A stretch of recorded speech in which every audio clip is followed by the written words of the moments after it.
지역 이슈를 속 시원히 풀어보는 헬로우 이슈토크 시간입니다. 이번 시간에는 지난번 시간에 이어서 대선 후보들의 인천 관련 공약을 점검해보는 시간 전해드리도록 하겠습니다.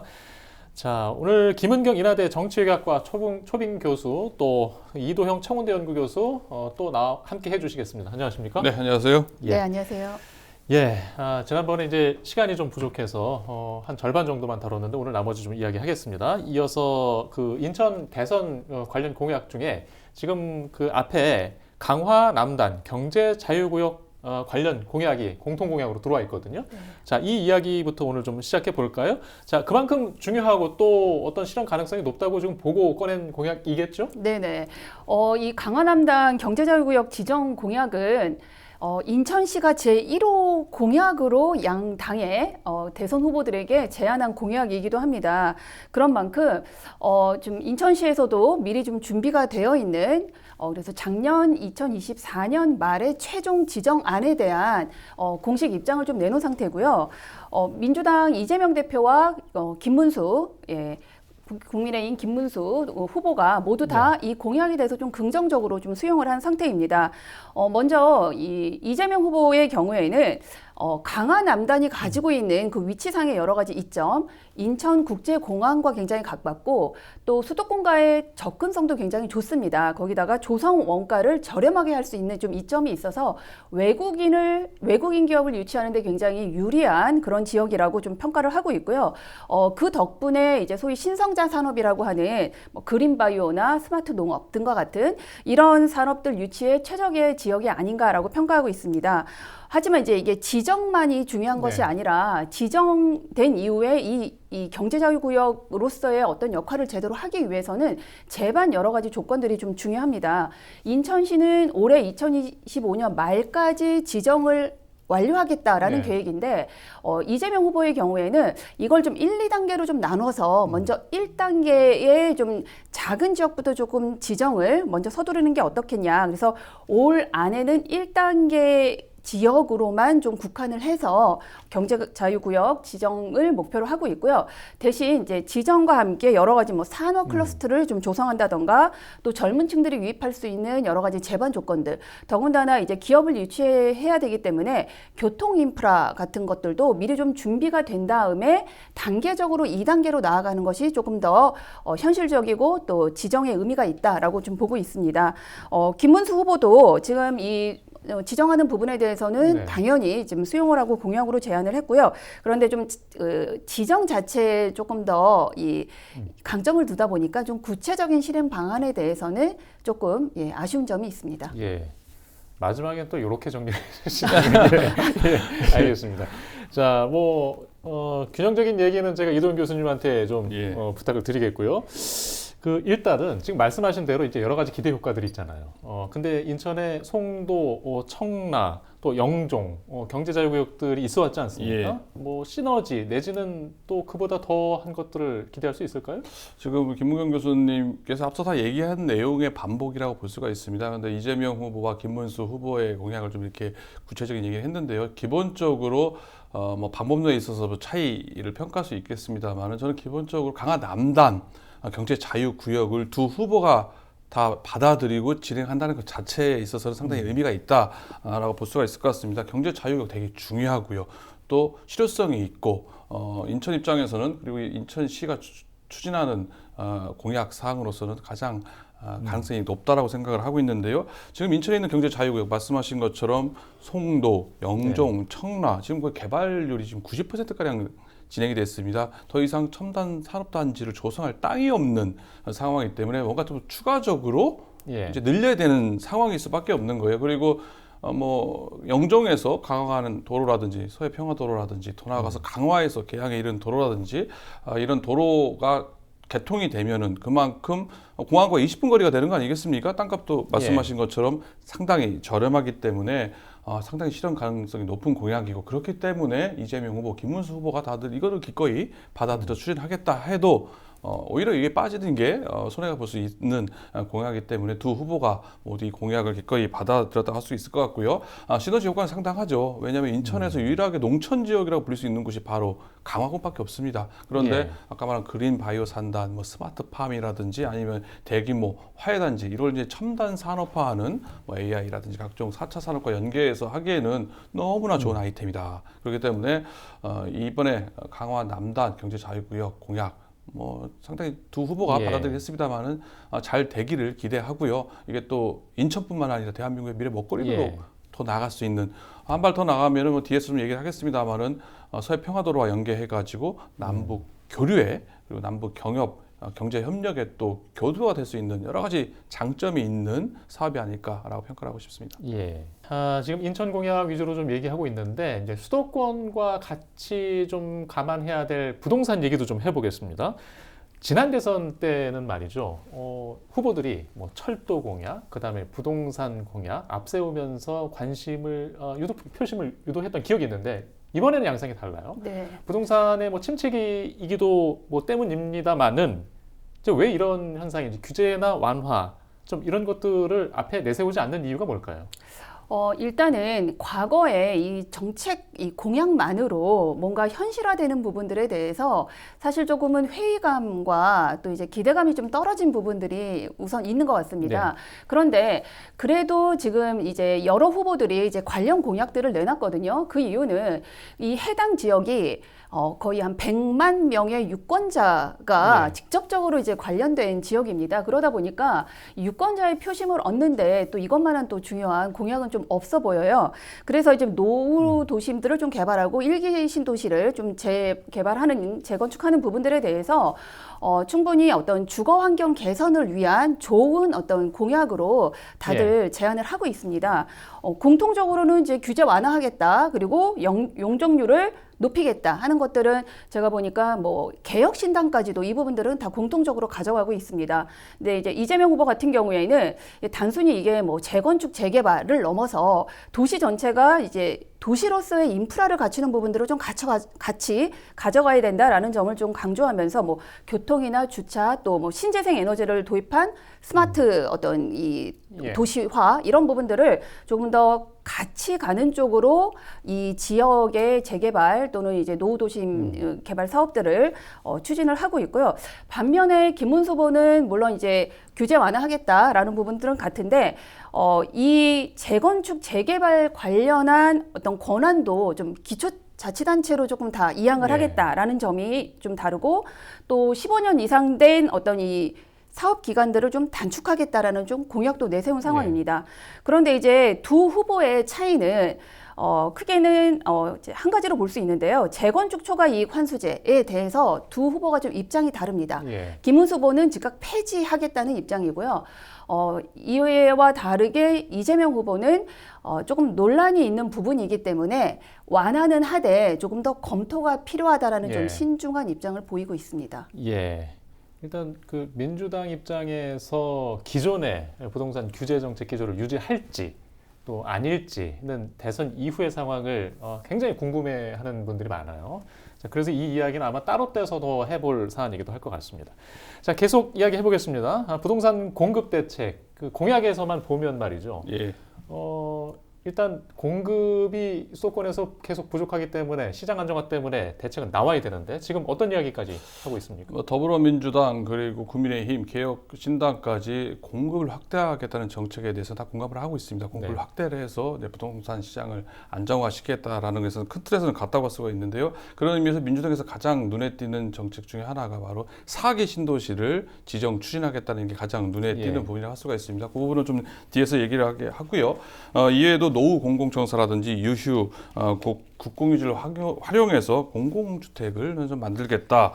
앞서 좀 재건축 초과이익 환수제를 얘기했는데요. 그것도 하나의 공급 늘릴 수 있는 방안이 됩니다만은 거기에서 앞서 말씀하신 것처럼 다소 신중한 보류하는 입장을 취하고 있다는 점에 있어서는 저도 같은 말씀을 드리고 싶고요. 국민의힘에서는 대학가 밤값 월세존을 만들어가지고 청년 주택 공급을 늘리겠다라고 얘기를 했고요. 또 공공주택의 10%를 1인 가구 맞춤으로 하겠다. 그러니까 1인 가구가 늘어나고 있기 때문에 더 많이 평수를 1인 가구 맞춤의 예. 주택을 공급하겠다는 정책을 내놨고요. 이거 좀 특이하긴 한데요. 출산한 가구, 부모와 그리고 양가 부모가 함께 살 수 있는 이게 세대 공존형 아파트라고 합니다. 이거 굉장히 신선한데요. 이거 한 25% 공공택지의 25%가량을 이제 결혼한 부부 옆에 양가 부모가 살 수 있는 이런 인프라 그리고 뭐 예. 이제 어르신들이 살 수 있는 각종 이런 환경까지 조성하겠다는 공약을 만들었다는 점에서 좀 차별화되는 모습이라 볼 수가 있을 것 같고요. 개혁신당의 부동산 정책은 좀 단순합니다. 그냥 용적률을 높여가지고 그냥 공급을 늘리겠다. 예. 그리고 전용 면적 59제곱미터, 그러니까 우리 소위 24평짜리 작은 평수에 아까 1인 맞춤형 주택을 공급했다는 거와 이러한 좀 비슷하다고 볼 수가 있는데요. 이런 정책, 공급을 확대하겠다는 정책에 있어서는 다 같다. 아까 말한 재건축 초과이익 환수제도에 대한 온도차만 있다.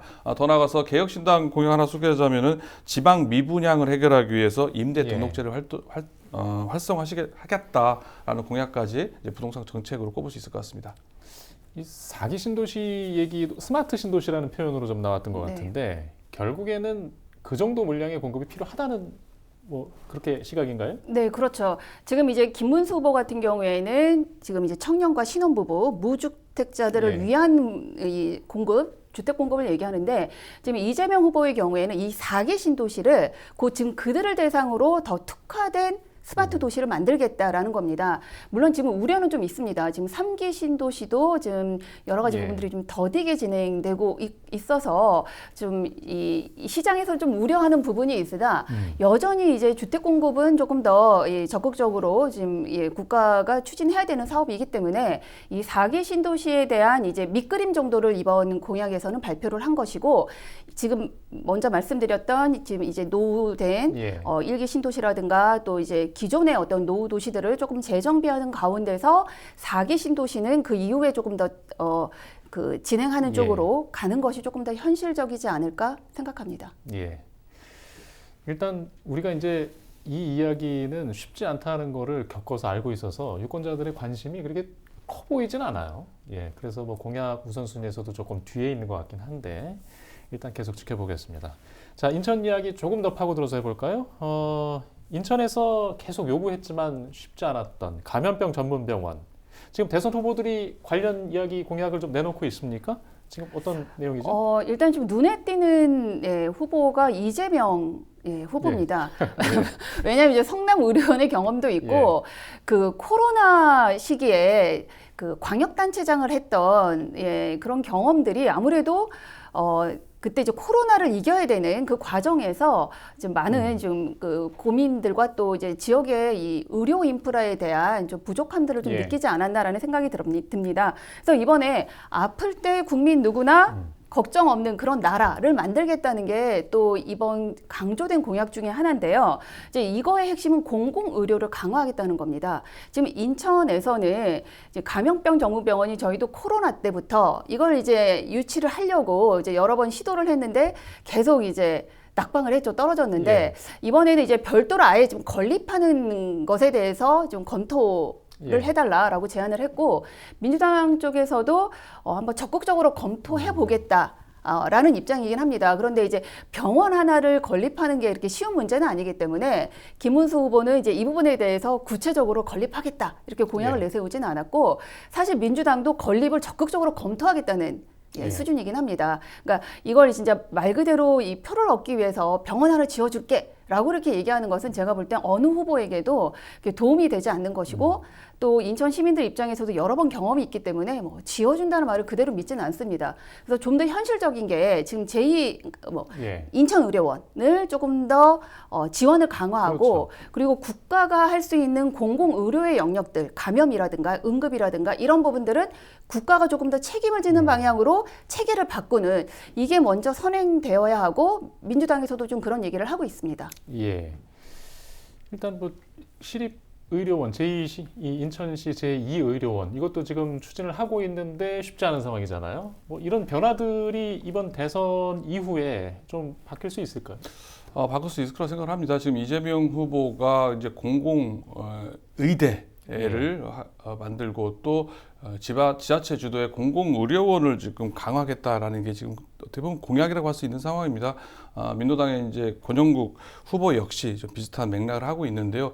여기에 있어서는 이슈를 민주당이 선점을 하고 있다고 볼 수가 있는데요. 다만 이게 지금 개혁신당의 이준석 후보라든지 비판하는 부분이 있지 않습니까? 이 공공의료가 인천에는 필요합니다. 의료가 낮은 열악한 의료 현실을 개선하기 위해서는 필요하지만 이 공공의료원에 대한 문제들이 사실 남아 있거든요. 이걸 어떻게 낮은 병상 가동률 그리고 운영 실태 그리고 수요 예측이 잘못되어 있는 문제 그러다 보니까 막대한 적자가 발생하고 그 적자를 어떻게 충당하기 위한 세금이 지원되는 부분을 어떻게 해결하느냐에 대한 의료는 공공의료는 좋죠. 하지만은 이런 근본적인 문제까지 풀어내낼 숙제가 있다는 점에 있어서는 뭐 공약은 좋습니다만 넘어야 할 산이 있다고 보고요.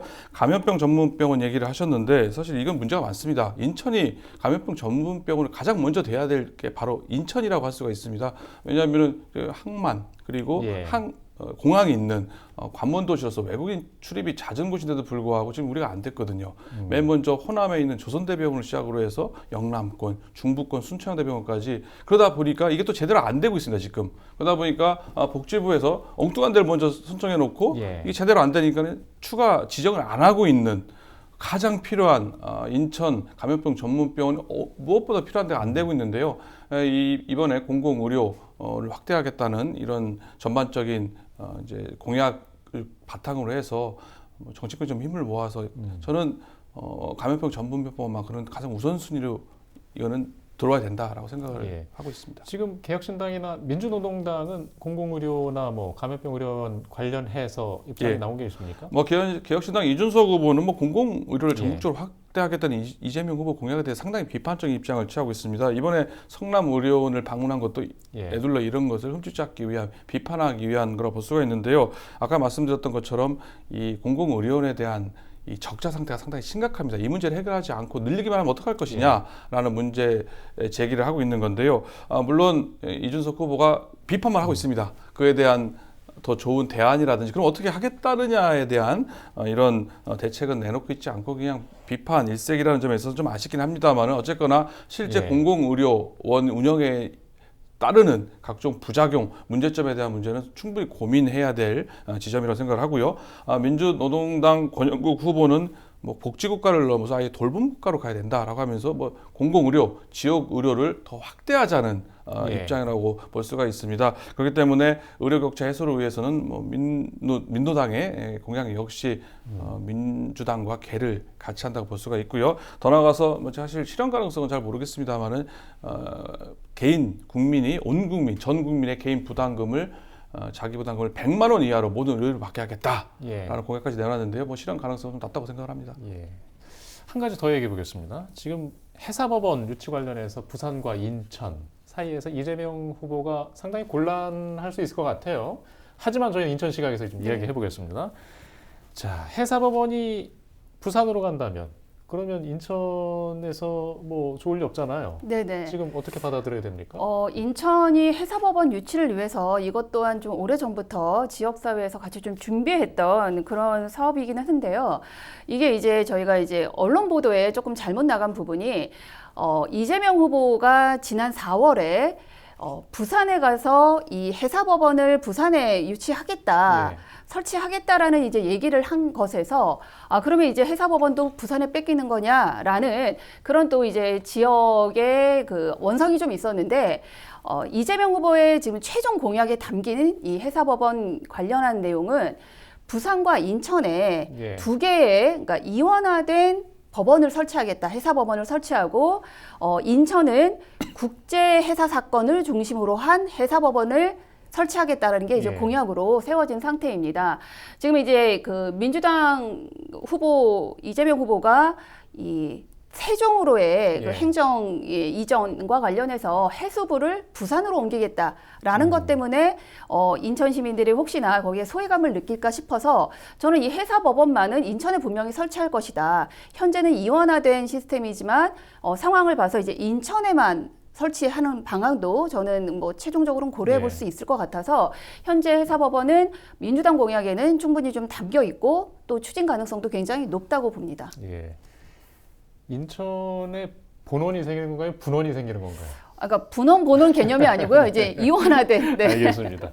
자, 지금 시간을 지금 한 1분 정도 남아 있는데 지금 해사법원 이 공약이 예. 지역에서 그래도 지금 이렇게 말씀하셨지만 걱정이 많아요.